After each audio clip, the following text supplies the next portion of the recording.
What we want to do today is talk about our company and the enterprises that grew out of International Harvester. In the last two conferences, we talked about products, and there's some amazing products that evolved over time, and you know a lot about them. We'll see them today and tomorrow.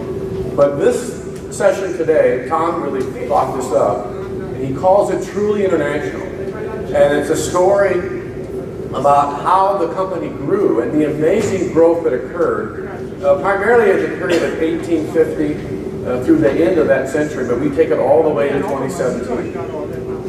So this information is based on research that we got from the archives in Wisconsin. As you may know, the McCormick archives, the IH collection, is there. It's an amazing collection of, Tom can tell you more about it, but it's been there a long time. Our goal is to present this information and information we've learned from subject matter experts about this growth. So basically we're going to talk about how that occurred and the people that were involved. And there's some really interesting backstories about that stuff that happened. We first of all would like to thank the McCormick International Harvester Collection team in Wisconsin. Sally Jacobs is not here this morning. She'll be here tomorrow. She's working, but she was kind enough to come and join us. She is the archivist that keeps track of that stuff. So if you're ever in Madison and you're an IH enthusiast, you'll want to stop there. It's an amazing place. So again, as I said, most of the images are from the Wisconsin Historical Society and some of our friends that Tom and I tapped. Now, a little bit about the growth. You know, the company, as you all know, the first factory was built in Chicago. Anybody remember the year that happened? The first large factory actually in North America that used standardized parts, interchangeable parts, was in 1848 when Cyrus moved from Virginia, steel stabbing Virginia, to Chicago. And this chart depicts not only did those machines travel all over the world because of the demand for the reaper, but we also employed immigrants from Europe that came in. And you can see the groups of immigrants here, the Irish in the first period from 1820 to 1840, the Germans in 1860 to 1900, Swedes from 70 to 1900, the Poles and Italians and so on. So these groups merged into our, assimilated into the IH and the American culture, and really became part of the Industrial Revolution and all the other industrial explosions that occurred in America. So this is a really nice graphic that shows the movement of machines and people. That's what a world economy is all about. This is a recurring theme that we have that you'll hear Tom talk a lot about. How did this happen and what were their aspirations of the McCormicks? But basically, this is an amazing graphic here, what I'm telling you about. You know, this session I hope you enjoy, but I can promise you that you will enjoy the graphics. The graphics are just amazing. There's the artwork. One of the things that the McCormicks were famous for was doing ads and really creative artwork. And Tom has a real eye for it. So when he sees it, he pretty much stops, and we concentrate on that picture. But this is a good example of some pretty amazing artwork.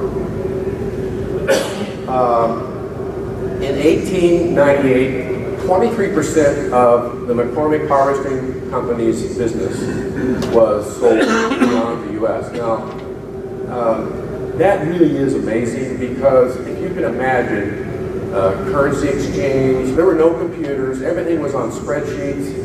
I really have no idea how they did it, but there were some really smart people around. You know, there were two brothers, Leander and William Sanderson, that pretty much joined Cyrus in Chicago. But they did some amazing things to enable this business to grow like they did. And it's more than just making great machines. It was the business of exporting and boxing and packaging. So why did it happen? Why did they grow beyond the U.S.? There's basically 6 reasons. A, the reaper patent was not extended. In 1848, Cyrus was a real He was a progressive-minded businessman, but he enjoyed a monopoly.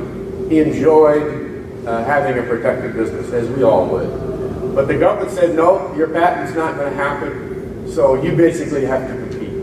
And he had enough production capacity in Chicago to go well beyond the demand of the U.S. And at the time, late into the century, when this started manifesting itself,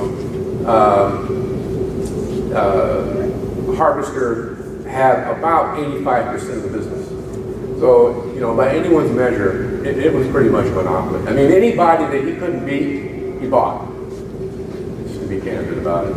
Number two, he had enough capacity in 1850. He knew the plant could grow. He was doing 1,600 reapers a day, and you'll see some changes that are coming here.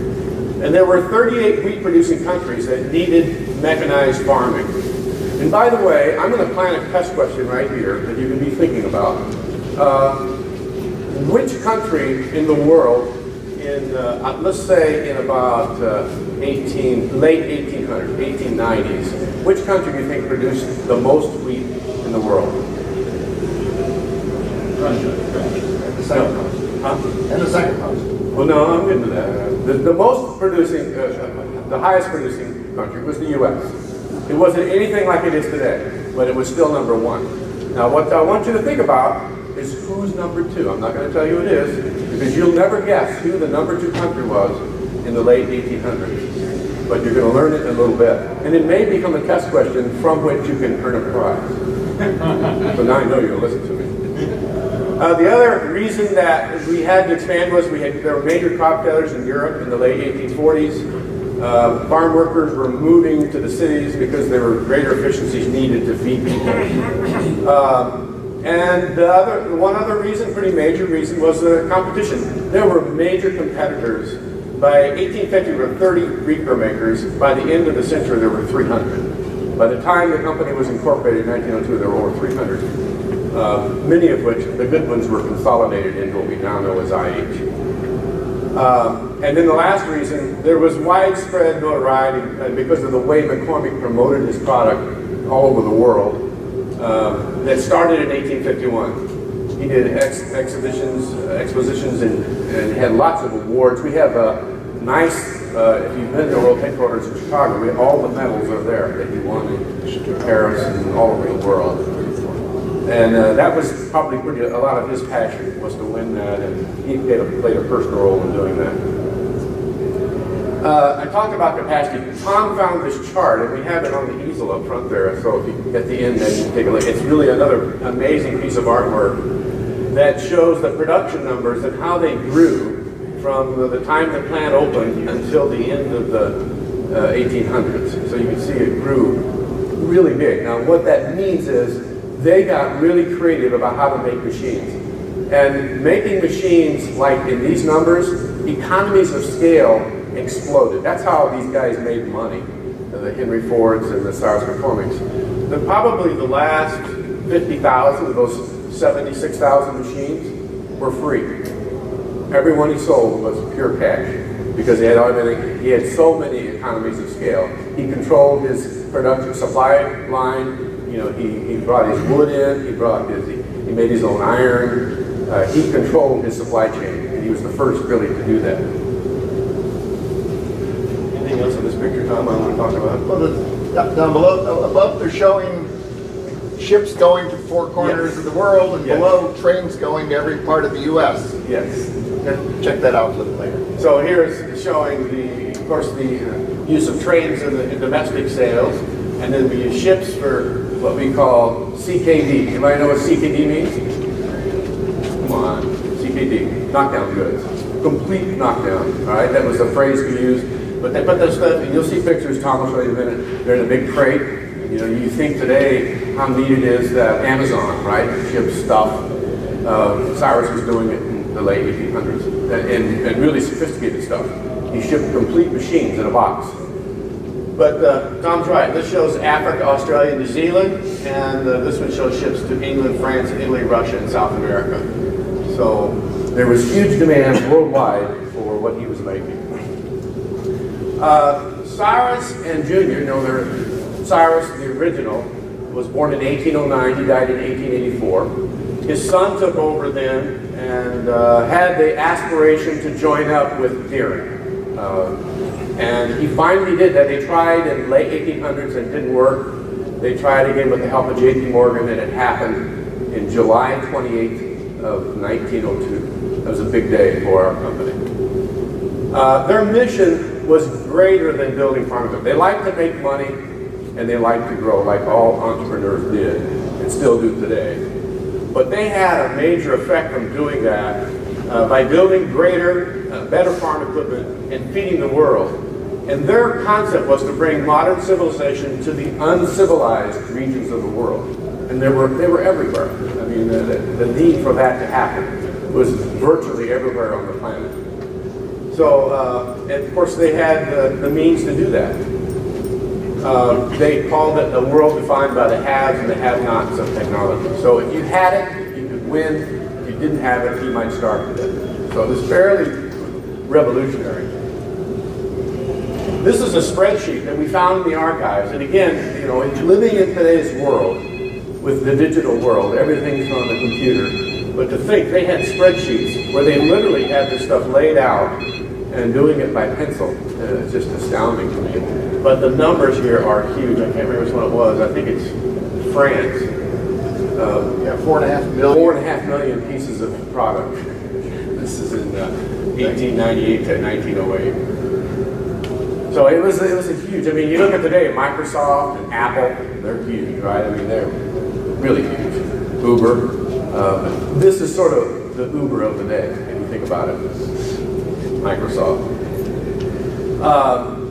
So after the merger of 1902, there were 5 companies, 2 huge and 3 smaller ones. The 2 huge were Deering and McCormick. The company began to purchase and build facilities. And the first one we built was in Hamilton, Ontario. And it's a massive, massive facility. Now Tom's going to show you country by country those plants, and when you see that graphic, it'll knock your socks off. That was a huge undertaking. We actually stopped doing business in Canada because we were prohibited, because we weren't making it there. You know, the local content rules that countries have, even back then. Tom will tell you more about that.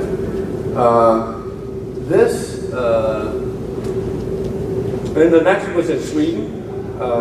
It's pronounced Norrköping. Norrköping. You know, there's a website that if you put the word in, it'll tell you how to pronounce it, which is a wonderful thing for a boy from Kansas. Because I could not pronounce that word. Lubersky is the other word. From Russia was the third plant. And of course, Neuss, Germany was a pretty famous plant. I think it closed in the 90s. Case stopped using it in the 90s. And there's some really astounding stories about the Neuss plant in World War II. There's a person, Tom will probably tell you about, that was in the plant, and Brooks McCormick, the last McCormick to run International Harvester, asked this man to chronicle his experiences at the plant. And they're pretty amazing in World War II, what was going on there.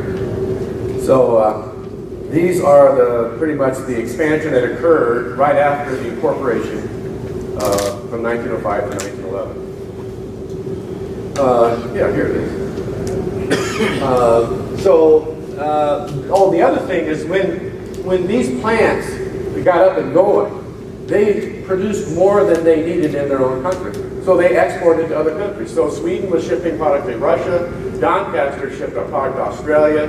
3 plants in Australia, which are also huge, were producing for 8 countries, including the ones you see here, New Zealand, South Africa, East Africa, and so on. I mean, the Australian operation was unbelievable. It was huge.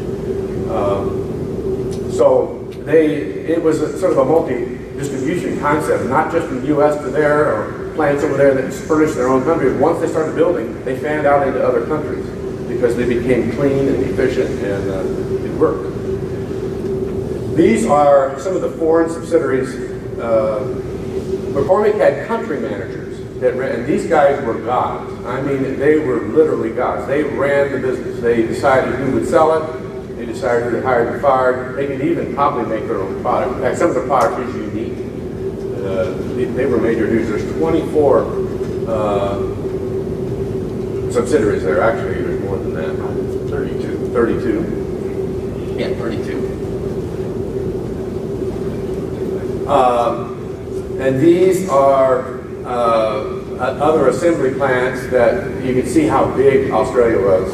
And again, Tom's going to go through each of these. And you can see what they were producing and how long they did it. So it's a pretty big list. More on the assembly plants. Bedford, Doncaster was a huge plant, made what we call worldwide tractors, the smaller tractors, smaller than the Farmall. We had a joint venture with Kimco, IH Komatsu, until '84. So we made some tractors over there. Saltillo, and you can see them all there. This is a 70s chart, just to show how big it got. You can tell by looking where all the plants were. There was a big concentration in the U.S., of course. Well, North and South America. But we had a lot of plants in Croy and Yumbo and Neuss. A lot of them in Europe and Australia. So now Tom's going to get into a little more detail and a few more of the backstories on each of the plants. This has been something I've been working on in my head for a long time. In 2011, I was asked to do a book, design and write a book for Navistar. I actually started out for the wives of the board of directors. They wanted a quick little history book. So I did a 48-page book, 12 inches square, and it kind of chronicled the history of the company. One of my spreads in the middle of the book I called Truly International, and I tried to explain on 2 pages how far this company extended itself. And from there, I've always wanted to do this. I've never had good answers. This is an incomplete study. We worked on this since November. Went to the archives and worked with Sally and her team 3 times. And we still are better than scratching the surface, but this is far from complete. If you looked at any of those lists, there are plants up there, joint ventures that are missing. Some of the stories, we know we were there. We don't know exactly when we got to each country, when we left, but it's an amazing story. Vaughn was showing this to one of our senior VPs, one of the top management guys at Navistar, who worked in global operations for much of his career. And he didn't know some of these stories, some of these places. So I especially in the Far East, I had no idea when we went there and how long we stayed or how we got there, how we did it. And Vaughn's right about the photos in here. I'll bet in the show there's 50 or 70 photos that nobody's seen for 50 or 70 years. I mean, they've just been in boxes preserved in the archives, and some of them are just remarkable. Some of them just, a picture's worth 1,000 words. We've got a lot of words here. These country stories are in a random order. We tried different ways of organizing them, and none of them really made any sense. So we've got big ones and small ones. Some of them are 10 slides, and some are 1 slide. Australia was one of our biggest operations, obviously. We had 3 plants there. We built construction equipment, trucks, and tractors. And as we studied these countries and how we got there, different patterns, recurring patterns appeared. One of them was that we'd always go into a country, send in an agent, start selling equipment, and see how much we could grow the business. Both in Canada and Australia, the government saw our success and then imposed a tariff on imported goods. So the only answer there is to manufacture inside the company. So we did that in both these places. In Canada, we actually left for a long time and then went back when we were ready to buy a plant or build a plant. But in Australia, we went pretty much at it to build a plant as soon as we could. Back as far as 1852, if you can imagine this, we were in Australia. We kept, like you did in Europe, McCormick would enter competitions and win. And it's brand building today is what we would call that. But without the internet, without television, how do you market yourself? And you win prizes. And then he would print a local flyer, a black and white flyer, showing a medal like that, and have his agents circulate it. So Deering was also over there fairly early on, and we were by 1904.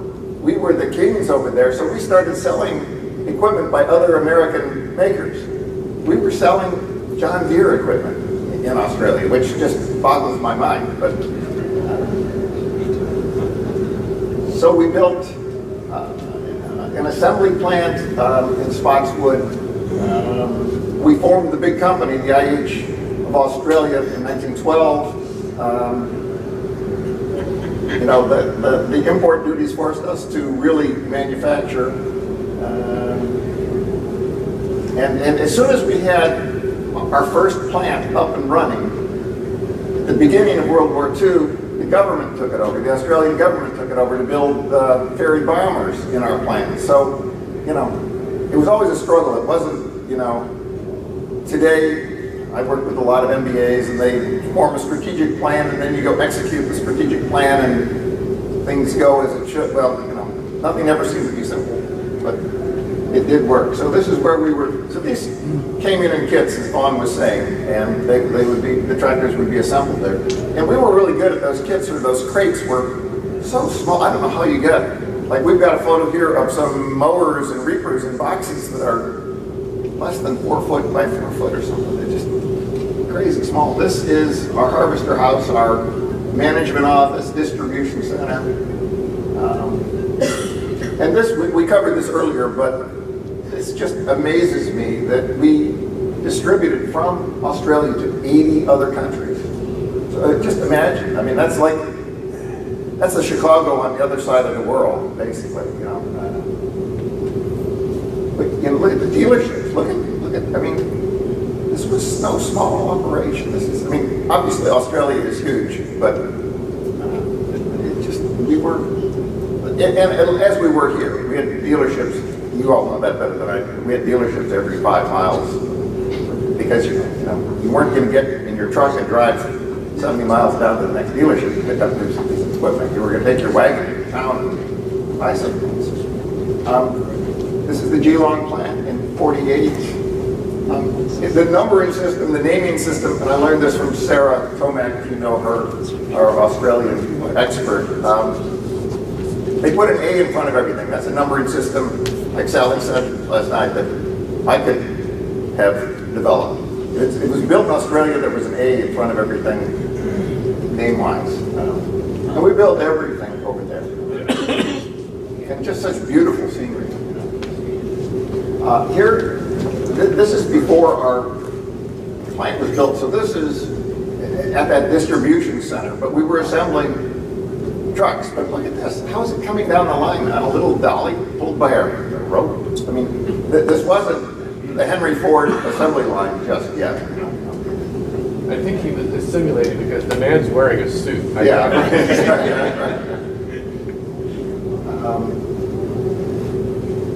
But the plants were big. Eventually, I don't know what that is. I love that truck style there. Look at that slope back end. That's whatever that is. We didn't make that in the U.S. We had a construction plant over there, construction equipment. This, I think you all know the Echo series trucks with the butterbox front end. And I keep putting these two images together, and I keep getting told by the experts, by Sarah Tomac, that the military truck that we built for the Australian government looked like our commercial truck, but really was a ground-up build for the military. But pretty amazing that they hire an American company to build for them, and they would create their own grills over there. They would do some styling on their own. Most of the sheet metal was of our design, but they would hire local. They'd have Chevrolet or somebody over there to design a front end for them. We built big tractors over there. as recently as 2012, we were building these 9800s over there. Well, we were assembling over there. They were built in Brazil, kitted in Brazil. But even very recently, kitted trucks going overseas. Today, almost all of that is we drive them onto a big ship and drive them off. We had a deal with Caterpillar, I think some of you know about. For a few years, we designed trucks for them and sold them in Australia. Today, we have a new partnership with Iveco over in Australia. This is just 2017 new. Obviously, Vaughn was looking at that graphic, saying, those aren't all our trucks. Well, they're not. They sell our ProStar over there and some of our other trucks, but not. They also sell all the Iveco trucks. Canada. So the way it started, we were having dealers from New York go over the border into Canada and sell. And then the government put a $15 tariff on each machine, and McCormick said, okay, sell what you've got, sell your current inventory and come home. We're done here. And he held out forever. I mean, he held out for 40 years or something. Then we went back and purchased the Hamilton plant and upgraded it. Later, the Chatham plant. But look at this Hamilton plant, the largest agricultural implement works in the British Empire. And it looks like it is. And on that spreadsheet earlier, from whatever it was, 1898 to 1908, they referred to Canada on there as British North America. That's what it was. So this is another view of the Hamilton plant. Just monstrously large.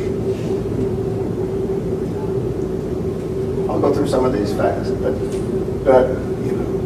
the founder here is just crazy. They're making wheels. Look, and they're cast in sand. It looks like. I mean, this is like the sculpture guys in art school. What I do, not on this scale, obviously. Same kind of work. A twine mill. It's one of the coolest twine mill photos I think I've seen anywhere. These are where our branch houses were.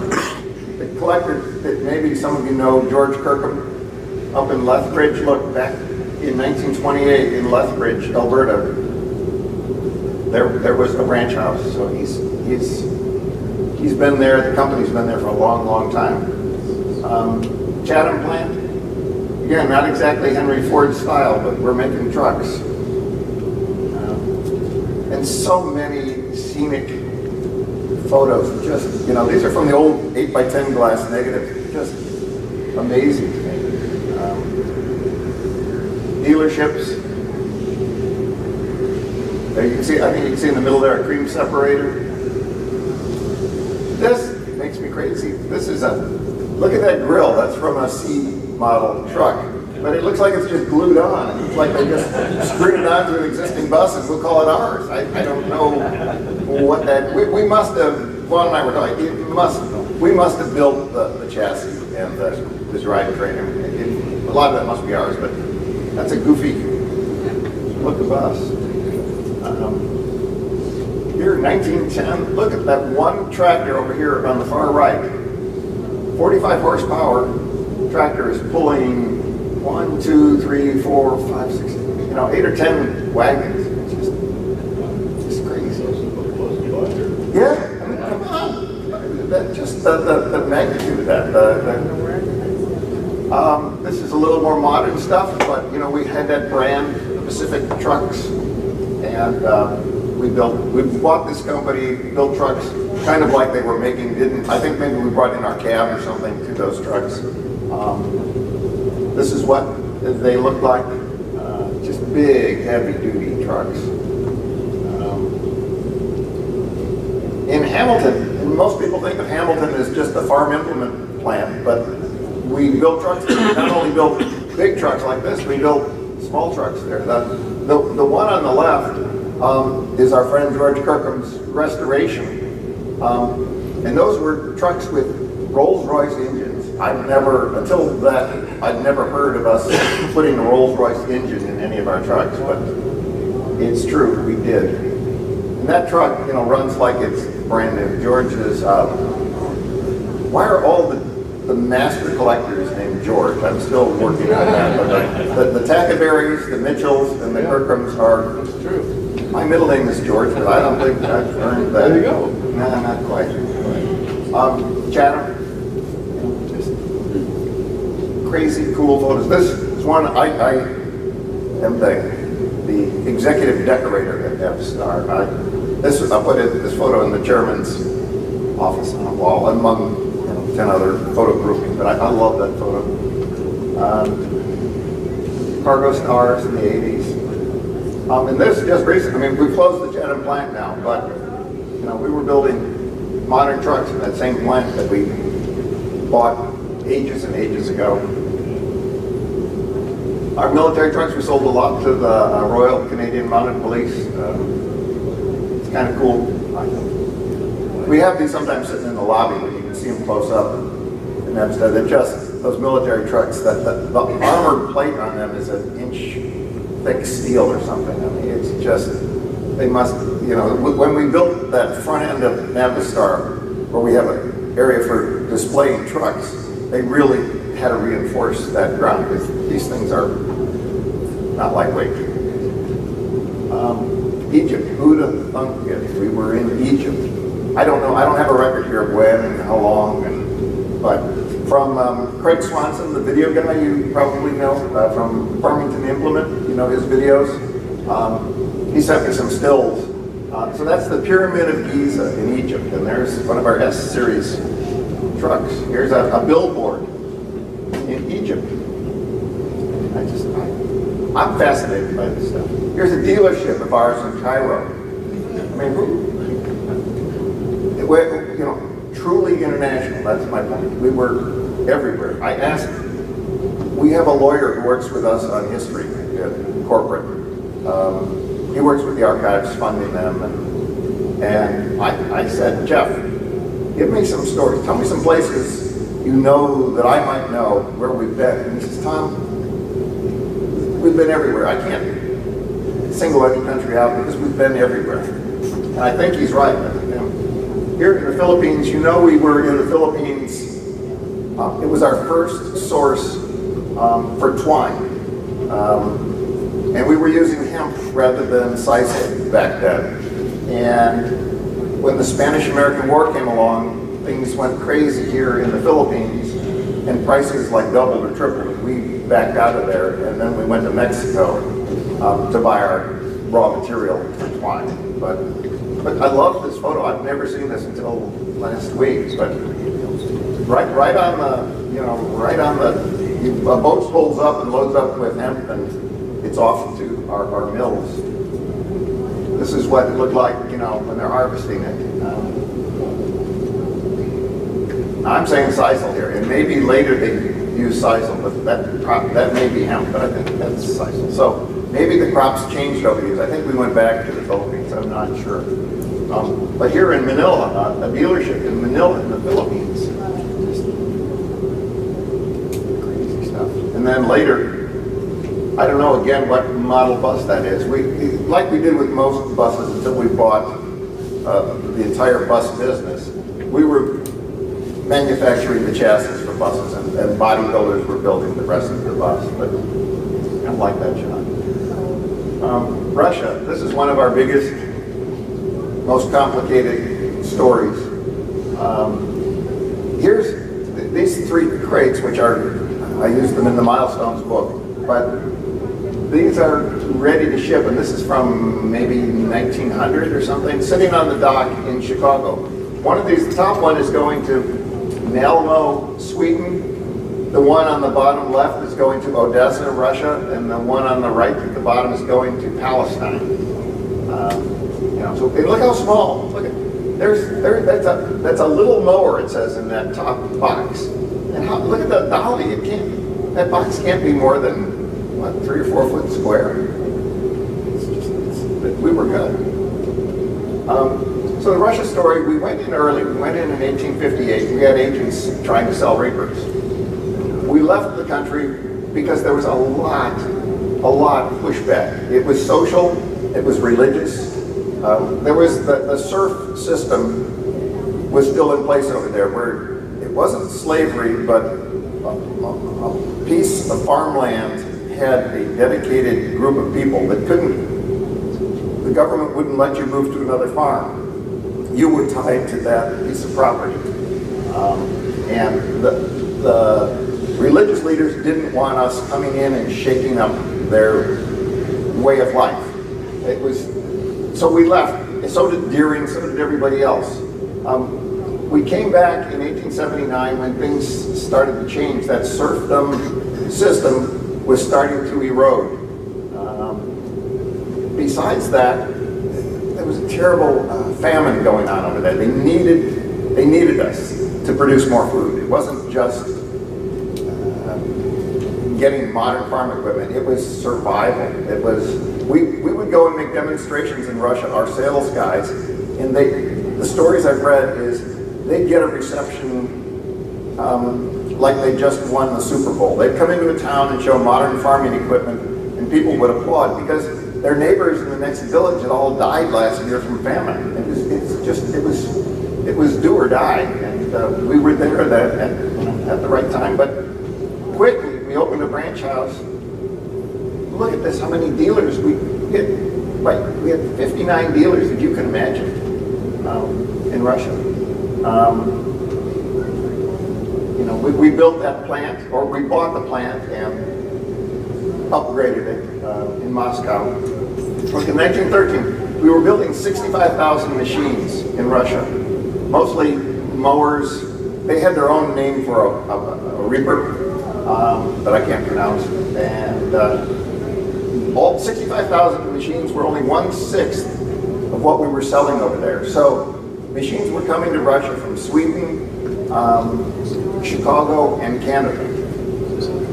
World War I begins, we enter the war, and the Bolsheviks throw us out. But before that happened, okay, so this is one of those, getting a little out of sequence here, but this is one of those stories, those recurring patterns. We go in, we explore, we pull out, we withdraw, and when dire circumstances set us up, we go back in. And it happened in other places as well. But look at this. This graphic used to be hanging in our corporate headquarters, the original poster. Lee Grady went up there from the archives and saw it and swapped it out for a reproduction. But look at this, 1887. Look at that, the operation. And it's not a generalized, fictitious thing. We know whose estate it was, where it was. We'd have a photo if there was photography back then. I love this guy in his local garb. And again, how are we selling? We're winning awards, right? We're not doing national TV ads, right? We're not on the internet. We're winning local awards and talking about them. Camels. I can't imagine using a camel to pull up a piece of equipment, but that's how it was done. Here's our first tractor over there in 1910. And look at the turnout. I mean, it's this big deal. How do you pronounce that word? Yeah, fawns. A dealership, looks like Ma and Pa and Grandma maybe and kids. There's the plant. This is inside of Moscow. Back then it was in a suburb of Moscow. It was a big plant.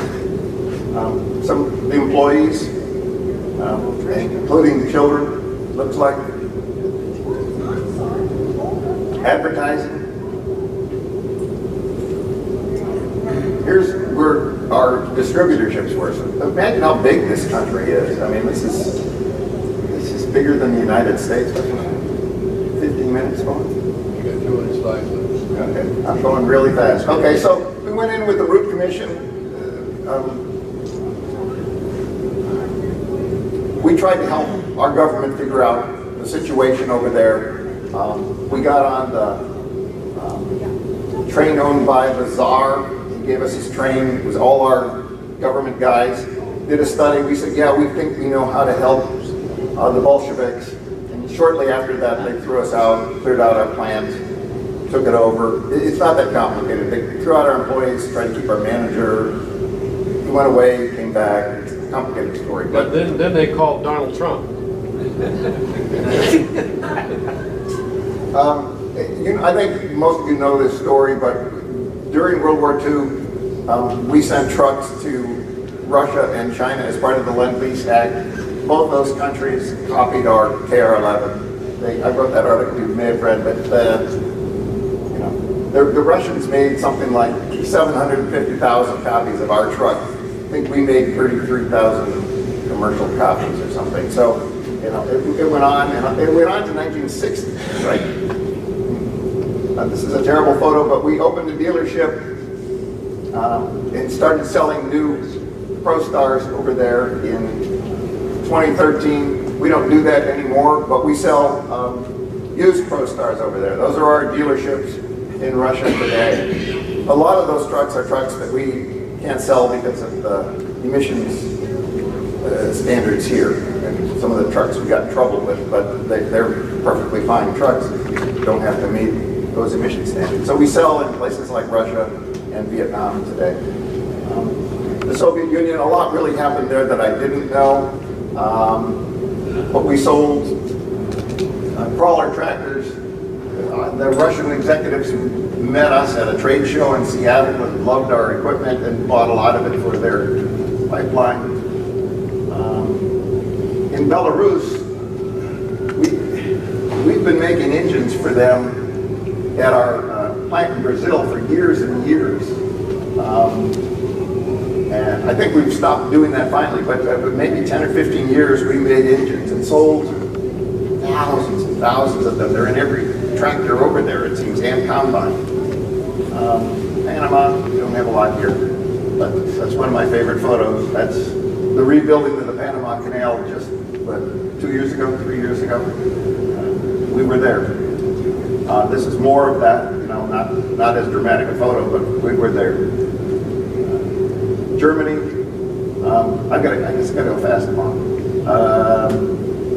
So first binder in 22, first tractors in 37, diesel engines. That's what the plant looked like. That's what the plant looked like inside. There's the first binder. Here's a branch house in Berlin. I love this photo. A convention, a trade show back then. On the left, you can see a McCormick board of parts demonstration. Over here on the right, a Deering one. This is when we expanded the plant in 1937 and invited, executives to come to the opening. And who do you see there but two Nazi officers standing there? I'm not really a historian, I'm a graphic designer, but I looked what the Nazis were doing back then, and it isn't like we didn't know. They were doing terrible things by 1937, they were doing terrible things by 1933, but I guess if you're there, you either let them in or don't know what you do, and I don't know how you protest it. They needed us to make tractors. Tractors, newer trucks, newer tractors. Here's a few things we made in Germany. Look at that poster. I mean, it's got scouts, construction equipment, engines, tractors, combines, all kinds of farm equipment. Okay, here's Vaughn's question from earlier. By 1883, what country, after the U.S., had the next largest wheat crop? Russia. Russia. Australia. Argentina, what else? Russia. Those are all, Good guesses. no, No, I was guessing all of those. Australia. No, should have been, could have been. Ready? Canada. No, should have been. I got it. France. Who'da thought that just, it boggles my mind, but, you know, things changed quickly, but in 1883, France was the second largest, guess French bread, right? We all need good French bread, so that's all I can put to that. Again, like we did everywhere else, we competed and we won awards to promote ourselves. Here at a dealership, or the corporate headquarters for the French company, advertising, local advertising.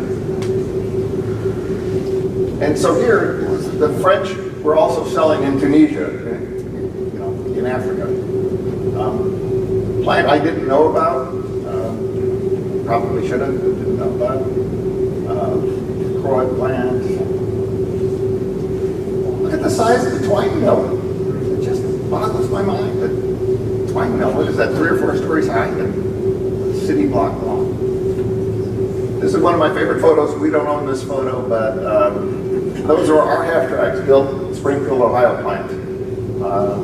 And that's Charles de Gaulle inspecting the Allied troops after the Allies retake Paris from the Nazis.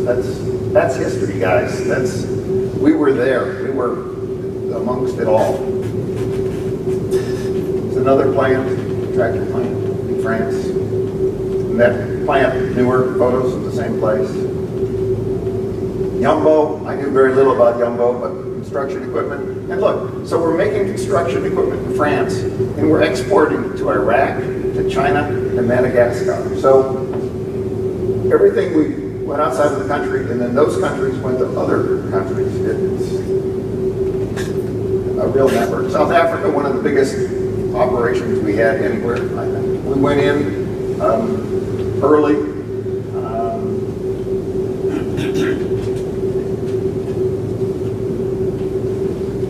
It's a dealership. Here's a binder. But look at those costumes. Look at their, not costumes, look at their clothing. That's authentic stuff. Another one of those scenics. And red babies as early as, you know, back in the 20s. Nice truck, Hull Scott. The Hull Scott's of the Hoover Dam.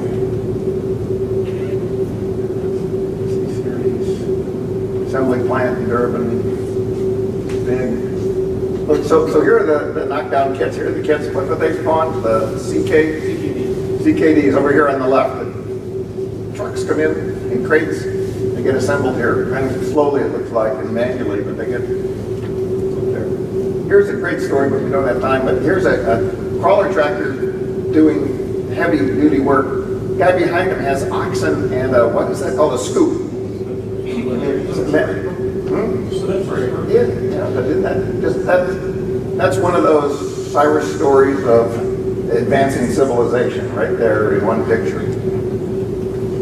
Here's those trucks, those specific trucks built in Canada.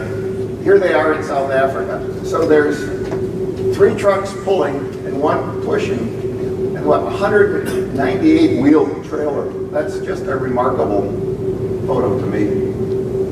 Here's our plant. This until recently, until 2013, we were assembling trucks. Today we just sell parts and service trucks in South Africa. But we were selling these cab-over trucks over there. They were built in Brazil and assembled over there. And we ship trucks that we build here or in Mexico over there. Sweden, great dealership photo, one of those fairs. Equipment. Remember the crate from Malmö, Sweden? There's the dealership it was going to. Plant, Great Britain. I have very little records of what we did in Great Britain, and either I'm not a good researcher or I just missed it or we don't have it recorded. But you know, the advertising tells some of the stories. First Farmall M. There's the plant, but you know, fuzzy photograph out of Harvester World. Another one. Trade show. I think this is hand-colored and hand-colored incorrectly because I don't know us ever having a yellow and blue and red IH logo anywhere. But then you look at the clothing, you kind of get the idea that it's some artist's version of what it might have looked like. Here in Great Britain, you know, building construction equipment, but then shipping to Australia. So ship from Britain to Australia. Mexico. We were there for years getting twine. I wrote that article about us getting thrown out. And you know the story about the counterfeit pesos we were paid during the revolution down there. It's a great story, but I don't have the time for it here. You know, just equipment at work. Beautiful, beautiful photo. Our first plant down there built trucks and tractors. Juan, you were there? Yeah. Yeah. And walk behind cultivators. Walk behind cultivators. Advertising. I'm going to go faster. Dealerships in 1980. Today, or recently, our biggest plant is down there. Award-winning. We build all our biggest trucks down there. It's quite a place.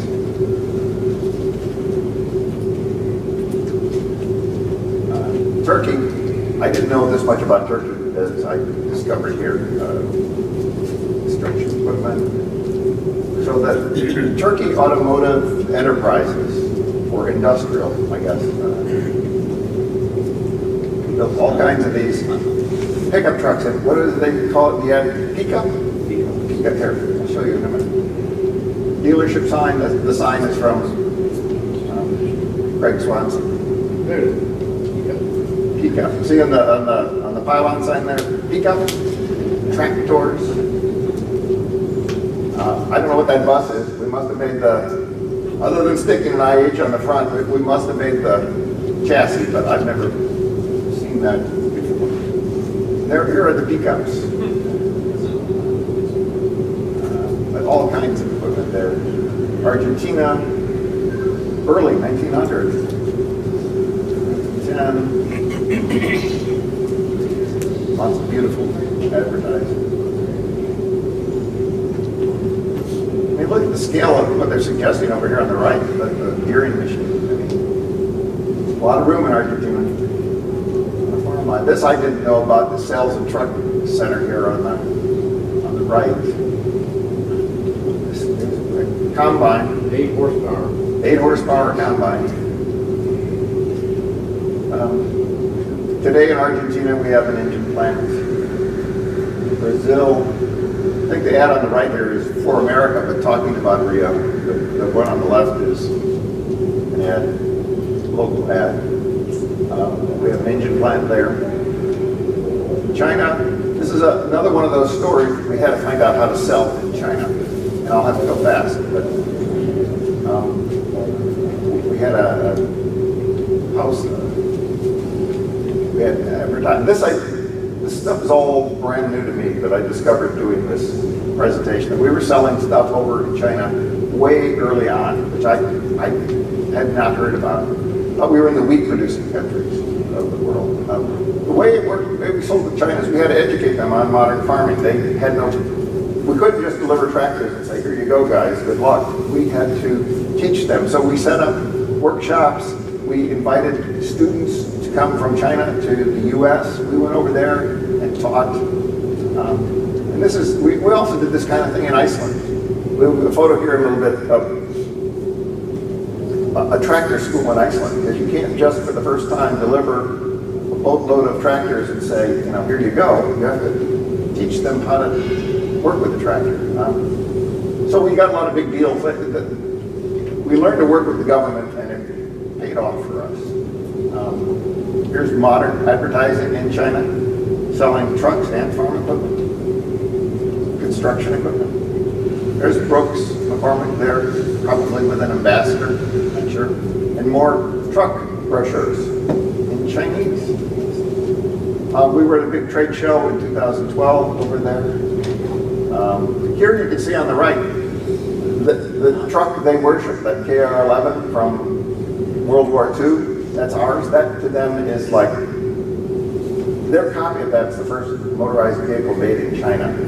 At First Auto Works in China, they have their copy of that truck on a marble monument that's crazy large out in front of the plant. It's all done.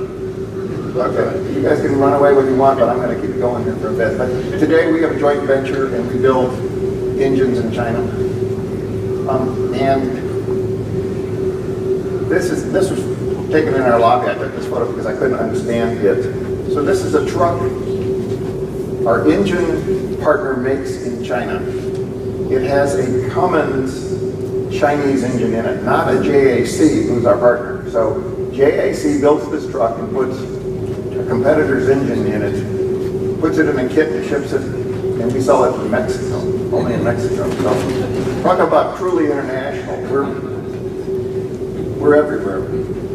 In Japan, Vaughn was showing this. Did I tell this story already? I did, yeah. So Vaughn was showing this. This guy didn't know that I didn't know we were in Japan this early, but we were. And how do you sell to the Japanese trying to sell farm equipment? You know, you give them 10-gallon hats and you give them bullhorns and you let them drive the combine, and it's, you know, they want to be American, I guess, or they love America, and that is apparently how we did it. Their advertising looks like it's 100 years old, but it's only from the 70s. But I had no idea about this. And I didn't know about the joint venture we had over there. I love the ID plate on the equipment over there, all the Japanese. Cuba, this is a story, it's still going on today. We had a plantation growing sisal down there, 4,300 acres in Cuba. You know, for the twine business. We also threw a big meeting over there, a big international sales meeting in Cuba. So obviously Castro threw us out in '59. Our legal department's working with the State Department today. We're trying to get our money back. And even if we only get 10 cents on the dollar, we'll get a lot of money out of Cuba, we hope. But that's what our sisal plantation. You know, all the workers' houses were little shacks along the shoreline back then. Today it's a luxury resort. That's more of the plot of the land there. This was our warehouse in Havana where the sisal was kept before it was shipped. And it's still there. We have a city square block in downtown Havana, which has to be worth some money. India, I don't have a very good or complete story here, but we were there early. We made a deal with Mahindra, new tractors in the 60s. That's just a beautiful painting of one of our trucks back in the 20s. In the 60s, this is the product that we built over there. And this is one of those photos that, again, does the McCormick thing, the cultural, bringing modern culture to the world. We had a joint venture with them 2005 to 13 in India, building engines and trucks. There's the truck plant. We've since sold that business back, but we built these trucks over there. Vietnam, love this photo. I've never seen this. A scout at work, hauling rice and loading onto an Army helicopter in Vietnam. To me, that's real history. That's like bringing me right into the middle of it all. We, of course, brought lots of construction equipment over there. Today, we're selling used ProStars over there in Vietnam. And other trucks. Jordan, here's just one shot of Jordan, 1962. The King of Jordan, his choice vehicle is a Scout. New Zealand.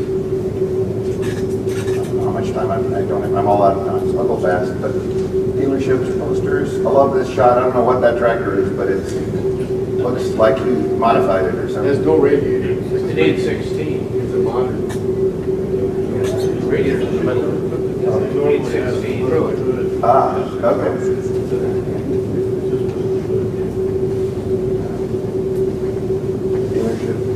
This I love, again, one of these fairs. I think you can see in the International Harvester Company and then NZ, New Zealand.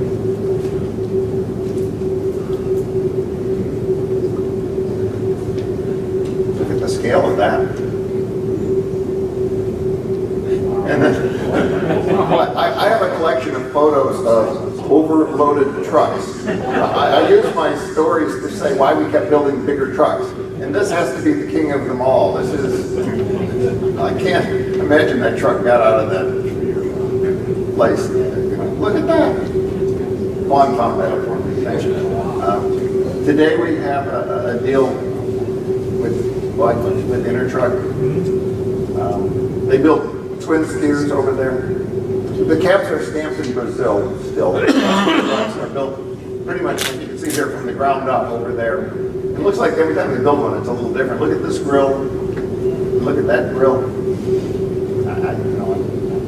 Iceland, I've got almost nothing, but I had a stamp, so I knew we must have been selling tractors over there. Here's that story again, where we teach, we go over and we bring tractors and we have a school on how to use a tractor.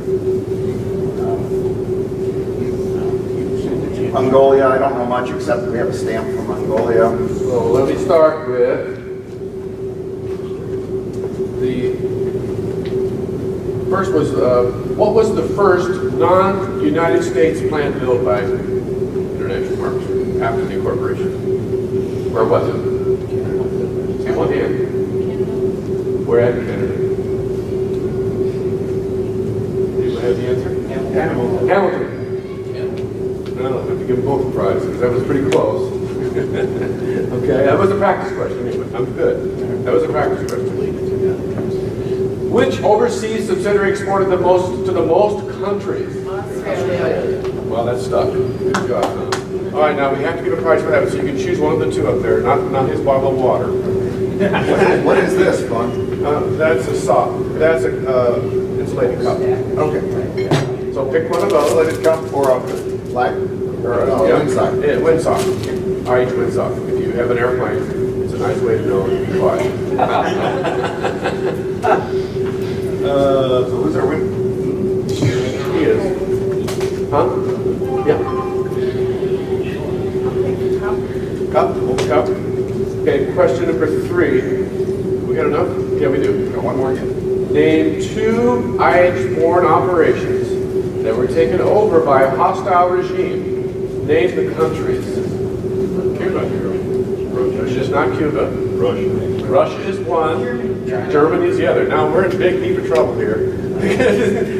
Right? I thought it was Cuba and Russia. That was Russia and Germany. Oh, you're right. I'm sorry. We said Cuba. But Cuba is right, and the other one is Russia. So you guys are going to have to split that windsock.